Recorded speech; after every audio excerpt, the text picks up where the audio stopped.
जी नाज़रीन, welcome back. एक दफ़ा फिर आपको खुशामदीद कहते हैं। मेडिकैम खेलो Pakistan HBL PSL season 10 powered by me body strand और क्रिकेट स्कूल। इसके साथ मैं हूं आपका मेज़बान डॉक्टर बुलंद इकबाल। और नाज़रीन, ब्रेक पे जाने से पहले हमारी गुफ्तगू हो रही थी और हमारे साथ जो हैं वो ऑनलाइन मौजूद थे जुनैद खलील नैनीताल वाला साहब। इसके अलावा हमारे साथ स्टूडियोज़ में जो मौजूद हैं खालिद लतीफ़ साहब मौजूद हैं, बहुत अच्छे क्रिकेटर हैं, बहुत अच्छा एनालिसिस करते हैं। इसके अलावा हमारे साथ नवीद ज़मीर साहब मौजूद हैं और हमारे साथ अभी ज्वाइन किया हमें सैयद मुनीर कादरी साहब ने, जिन्हें हम खुशामदीद कहना चाहेंगे। अस्सलाम वालेकुम मुनीर कादरी साहब, बहुत बहुत शुक्रिया आप तशरीफ़ लाएँ। माशाल्लाह, आपको शुक्रिया भी अदा करना चाहेंगे। और नाज़रीन, इसके अलावा आपको बताते चलें कि हम फिर से रब्ता कर रहे हैं जुनैद खलील नैनीताल वाला साहब से, ताकि उनसे मज़ीद जो है गुफ्तगू करें और उनसे हम जानें, क्योंकि हमारे पार्टिसिपेंट जो है ना वो भी बात करना चाह रहे हैं। मुनीर कादरी साहब, क्या कहते हैं आप ख़ास तौर पे जो कल इस्लामाबाद यूनाइटेड और पेशावर ज़ल्मी का मैच हुआ उसके हवाले से? सबसे पहले तो ये कि इस्लामाबाद और पेशावर का जो मैच था उसमें लग नहीं रहा था कि इस किस्म का मैच देखा जाएगा। अच्छा। पाकिस्तान क्रिकेट बोर्ड की खुशनसीबी है कि रावलपिंडी में एक बड़ी तादाद में लोग मैच देखने आ रहे हैं, लेकिन कमाल ये है कि जहाँ कोई नहीं आ रहा वहाँ बेहतरीन मैच हो रहे हैं, और जहाँ लोग देखने आ रहे हैं वहाँ वन साइडेड मैच हो जाते हैं। 102 रन पे एक टीम आउट हो रही है, जो कि फरहान ने भी उससे ज़्यादा रन किया है, यानी इसका मतलब ये हुआ कि 20 ओवरों में एक ही खिलाड़ी का स्कोर माना जाएगा। इसके अलावा ये है कि इस डोमेस्टिक सीज़न से, इस PSL से हम जब भी फ़ायदा उठा सकते हैं जब हम फ़खर जमा की बैटिंग से फ़ायदा वहाँ उठाएं जहाँ हमें ज़रूरत है। जहाँ हमें साहबजादा फरहान की ज़रूरत है वहाँ फ़ायदा उठाएं। हो ये रहा है कि मिडिल ऑर्डर बैट्समैन जो है वो ओपनर के तौर पे सामने आ जाते हैं और ओपनर जो है मिडिल ऑर्डर पे खेलना शुरू कर देते हैं। अब एवरीडे इज नॉट संडे, और क्रिकेट जो है वैसे भी बाई चांस लफ्ज़ होता है, और ये कहा जाता है कि जिस दिन आप मैच खेल रहे हैं उसी दिन जो है उसी दिन की कैफियत असल जो है ना उस दिन का। अच्छा, हमारे साथ जुनैद खलील साहब जो है वो लाइन पर मौजूद हैं, जिन्हें हम दोबारा खुशामदीद कहना चाहेंगे। जुनैद साहब, एक दफ़ा फिर आपको वेलकम करते हैं प्रोग्राम में, और हमारे साथ पार्टिसिपेंट्स मौजूद हैं। क्या सवाल करना चाहेंगे खालिद लतीफ़ साहब? अस्सलाम वालेकुम जुनैद भाई, कैसे हैं आप? अल्हम्दुलिल्लाह। अच्छा, कल आपने आपकी फेवरेट टीम थी कल इस्लामाबाद यूनाइटेड, आपने जैसा उनके लिए कहा वैसे ही हुआ। और थोड़ा सा मुझे आप, क्योंकि मैं कल भी ये बात नोट कर रहा था कि आप बड़ा क्लोजली मैच को देखते हैं, तो पिच के बिहेवियर पे बात की थी मैंने भी, और काफ़ी चीज़ें जो ऐसी हो रही हैं जो पिंडी में जो अफेक्ट कर रही है जो सेकंड बैटिंग को, वो पिच है। और कुछ ज़ाहिर सी बात है, जब मुश्किल होती है पिच तो जो T20 गेम है उसमें हिट्स मारते हैं प्लेयर, और उसमें फिर ज़्यादातर गलतियाँ होती हैं, और जो जिसका खमियाजा जो है आपने देखा कि पेशावर ज़ल्मी को जो है वो करना पड़ा। पहली इनिंग में 242 रन बने, 200 से ऊपर रन बनते हैं, और दूसरी इनिंग में जो है वो 150 भी क्रॉस नहीं कर रही। तो इसके बारे में थोड़ा सा आप बताएं कि पिच का जो बिहेवियर है उसके बारे में थोड़ी सी आप रोशनी डाल दें उस पर, तो फिर अगला सवाल फिर मैं आप कराची और लाहौर का आपसे करता हूँ। देखिए, मुझे ऐसा लगता है कि जैसे ही उन्होंने बैटिंग स्टार्ट की, पहले दूसरे ओवर में जिस तरीके से वो बैटिंग कर रहे थे उस समय मुझे पिच के बिहेवियर से ज्यादा जो है ना वो मेंटल ब्लॉकेज नजर आई। मुझे ऐसा लगा कि क्योंकि इतना प्रेशराइज होके 240 समथिंग रन वो चेज करने के लिए आए, पीछे से उनके पास बाबर के पास रन फीड जो है ना वो कम है। एंड आई पर्सनली थिंक कि जब तक आपको किसी किस्म की इस किस्म के सिनेरियो से आप गुजर रहे हैं और आप टीम के कैप्टन भी हैं और इतने बड़े आप सुपरस्टार भी हैं, तो आप थोड़ा सा जो ना अपने आप को शफल करें। और बाबर आजम की क्रिकेट जो ना वो क्रिकेट नहीं है जिसके अंदर वो 240 रन जो ना वो चेज कर सकते हैं। उनकी क्रिकेट है 160 170 वाली, वहां पर उनको मौका देना चाहिए था किसी और को कि वो ओपन आए और आने के बाद वो प्रेशर हैंडल करे जो बाबर आजम खुद अपने पर लेकर जो ना कर रहे, ताकि कुछ रिजल्ट में जो ना फर्क भी आ सके।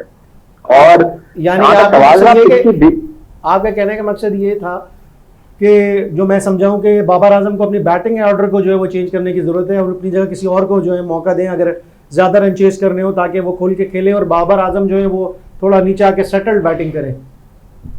बिल्कुल, मुझे ऐसा ही लगता है। अगर आप देखें ना, जो आज तक RCB IPL के अंदर कामयाब नहीं हुई, उसका सबसे बड़ा रीजन जो ना वो बेसिकली विराट कोहली है। क्योंकि जहां विराट कोहली आउट होता था वहां पर ऑटोमेटिकली पूरी टीम के ऊपर जो ना वो प्रेशर बन जाता था। सेम ही हाल जो ना आज तक पेशावर ज़ल्मी का हुआ है, जहां बाबर आउट होता है वहां पर टीम जो ना अपनी होप हार जाती है। और सब प्लस आपने इतने ओपनर जो ना सेलेक्ट किए हुए, शाहिन, बाबर, आपका हारिस, और वो जो ओन, अब 4 ओपनर्स आप अपने टीम के अंदर हाँ, और वो मेंडिस, तो मतलब सारे तो आपने ओपनर सेलेक्ट किए हुए, मिडिल ऑर्डर में आप कहाँ किसी इन ओपनरों से कहाँ परफॉर्म है ना, माशाल्लाह एज एन ओपनर खेलिए, आपको खुद मालूम है कि you people are more comfortable when you open the inning rather than जब आपको मिडिल ऑर्डर में जो ना वो मौका मिलता है। बिल्कुल ऐसा ही है, हर बिल्कुल आप ठीक कह रहे हैं। ऐसा ही होता है कि जब बैट्समैन जो ओपनर होते हैं उनको जब बैटिंग ऑर्डर चेंज किया जाता है बहुत ज़्यादा फर्क पड़ता है। और बाबर आजम जो है वो हमेशा से जो मिडिल ऑर्डर रहे हैं वो ओपनिंग पे खेलते हैं। तो जो आप सजेशन दे रहे हैं मुझे यकीन है कि पेशावर ज़ल्मी की टीम उसको सुन भी रही होगी, क्योंकि आपकी जो कमेंट्स होते हैं उसको देखा भी जाता है, सुना भी जाता है। तो मुझे यकीन है कि लाजमी वो इस पे जो है ना वो फॉलो करेंगे इस बात को। और कराची और लाहौर के मैच के बारे में मैं सिर्फ आपसे इतना पूछूंगा कि मुझे ये बताएं कि आपकी फेवरेट टीम कौन सी है? देखिए एक्चुअली हम पिछले 5 साल से लॉर्ड कलंदर को स्पॉन्सर जो ना वो करते हुए आ रहे थे। इस साल जो ना वो स्पॉन्सरशिप हमारी हुई नहीं, तो मतलब बट सारी बात है, मेरा ताल्लुक कराची से है और मैं चाहता ही हूँ कि भी बिल्कुल कराची जो ना अच्छा परफॉर्म करें। और उससे सबसे ज्यादा अपनी लोकल क्रिकेट को होती है, और मैं क्योंकि लोकल क्रिकेट के साथ अटैच भी हूँ, तो आई होप कि मैच जो ना वो पहला तो मैच एक्साइटिंग हो, और एक्साइटमेंट होने के बाद जो ना कराची मैच। जुनैद साहब हमारे साथ स्टूडियो में जो है ना नवेद जमीर साहब भी मौजूद हैं, तो वो भी आज कराची के मैच के हवाले से बात कर रहे थे, तो वो आपसे कुछ पूछना चाहेंगे। जी नवेद जमीर साहब। अस्सलाम वालेकुम जुनैद भाई, कैसे हैं, खैरियत से हैं आप? जी अल्हम्दुलिल्लाह। जुनैद भाई अभी आपने एक बात बताई, आप अर्ज कर रहे थे बाबर आजम के हवाले से लेकर के, मेरे ख्याल से आपको ऐसा नहीं लगता कि जो आपके मैनेजमेंट की टीम बैठी है, जो इतने सारे कोचेस बैठे हुए हैं, क्या ये डिसीजन उनको नहीं लेना चाहिए? क्या एक प्लेयर का इतना प्रेशर है कि वो अब जिस टीम में भी जा रहा है वहाँ पे एज ए ओपनर खेल रहा है, अगर टीम मैनेजमेंट फ्रेंचाइज है कि फ्रेंचाइज की ये पावर नहीं होती कि वो प्लेयर को बोले कि भाई आपको 4 नंबर पे आना चाहिए ताकि हम ज़्यादा फायदा उठा सकें? क्या ये डिसीजन नहीं हो सकता आपके ख्याल से? हम क्रिटिसाइज तो सब बहुत ज़्यादा कर रहे होते हैं सब बाबर आजम को, लेकिन क्या कोचेस इतने पावरफुल नहीं होते इस सिस्टम के अंदर? देखिए आप खुद लोकल क्रिकेट के साथ जो ना अटैच हैं, आप पाकिस्तान क्रिकेट के साथ अटैच हैं, आपको पाकिस्तान क्रिकेट के बारे में पता है। पाकिस्तान क्रिकेट के अंदर जो ना स्टारडम जो ना वो हमेशा से जो ना वो सारी चीजों से जो ना ओवर पावरफुल होता है। ये सब जो भी स्टार बना हुआ होता है, चाहे उसके अंदर इंतजाम हो, चाहे उसके अंदर वसीम अकरम हो, चाहे उसके अंदर जो है ना वो आपका जावेद मियादाद साहब हो, चाहे उसके अंदर इमरान खान हो, चाहे उसके अंदर आजकल के दौर के सुपरस्टार जैसे रिजवान हो गए या बाबर हो गए, ये वो हमारी यहाँ अनफॉर्चुनेटली एक रिवाइव पड़ी हुई है जिसके अंदर स्टार का पावर जो है ना वो कोचेस, मैनेजमेंट, सेलेक्टर से बहुत ज्यादा होता है। एंड अनफॉर्चुनेटली यही रीजन है जिस वजह से हमारी क्रिकेट हमेशा जो है ना वो जिगजैग जो है ना वो चलती रहती है, क्योंकि स्टार जो है ना वो अपनी मर्जी से टीमें जो है ना वो सिलेक्ट करते हैं, अपनी मर्जी से टीमें जो है ना खिलाते हैं, अपनी मर्जी से अपनी पोजीशन के ऊपर जो है ना वो लेकर आ जाते हैं। जब तक कैप्टन जो है ना वो बेसिकली टीम के बारे में नहीं सोचेगा, अपने आप को कुर्बान नहीं करेगा। अगर हमने माजी में एक चीज देखी कि अगर यूनुस खान की कैप्टनशिप के अंदर हम T20 वर्ल्ड कप जीते, तो उसके अंदर यूनुस खान ने कितनी दफा किस जगह पर जाके परफॉर्म किया, कहां पर उन्होंने जाके बैटिंग की, उन्होंने ओपनिंग करना नहीं शुरू कर दी, उन्होंने वन डाउन आना शुरू नहीं कर दिया। वो बेसिकली उस मुकाम पर गए जहां पर टीम को उस जगह पर जरूरत थी जहां पर एक टेक्निकली साउंड बैट्समैन की जरूरत है, वो बेसिकली सिंगल और डबल जो ना वो लेते रहे। बट ये जो चीज होती है ये बहुत कम प्लेयर्स के अंदर हमारे रीजन के अंदर मौजूद होती है। अब इसी के कंपैरिजन के अंदर अगर आप बड़ी टीमें देखें, चाहे वो इंग्लैंड हो गया, चाहे वो ऑस्ट्रेलिया हो गई, आप देखें वो वर्ल्ड कप के फाइनल में से जो ना डिस्क्वालीफाई होती है, क्वालिफाई नहीं कर पाती, उनका कैप्टन जो ना रिजाइन करके एज अ प्लेयर खेलना शुरू हो जाता है। हम में से किसी से ये सवाल पूछा जाए कि भाई तुम रिजाइन करोगे, तो उसको बुरा लग जाता है, चाहे वो शान मसूद हो, चाहे वो बाबर आजम हो, चाहे वो रिजवान हो। तो आई डोंट थिंक सो कि फ्रेंचाइज इतनी स्ट्रांग है कि वो बाबर आजम को ये कहे कि आप 1 डाउन 2 डाउन 3 डाउन खेल सकें। और यही जी जुनैद साहब, अच्छा मेरे ख्याल में हमारी कॉल जो है वो डिस्कनेक्ट हुई है। जुनैद साहब से रब्ता मुनक़ता हुआ है। मुनीर कादिर साहब क्या कहना चाहेंगे आप? इत्तेफाक है कि लाइन ड्रॉप हो गई, तो वो भी सुनते हैं, लेकिन बाद में वो चेक कर लेंगे। कुदरती बात यह है कि आज जो बात इस वक्त आप लोगों ने छेड़ी है वो बहुत ख़तरनाक है। अच्छा, अब पूछे क्यों? आज इत्तेफाक से खालिद लतीफ़ भी मौजूद हैं जो कप्तान थे मेरी मैनेजरी में, और मैं भी मौजूद हूँ एज ए मैनेजर कराची की टीम में था, और जलालुद्दीन जो इतना बड़ा नाम है और वो बेहतरीन कोच थे। और एक ऐसा हादसा हुआ है फैसलाबाद के खिलाफ कि मैच जीता हुआ बिल्कुल 1 साइडेड हो गया। हाँ। और माशाल्लाह हमारे एक बहुत सुपर स्टार, बल्कि वो हमेशा के लिए स्टार हैं, ठीक है।